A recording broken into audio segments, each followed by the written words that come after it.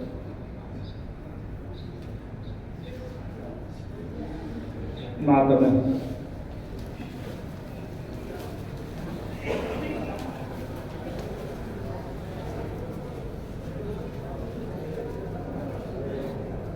Thank you.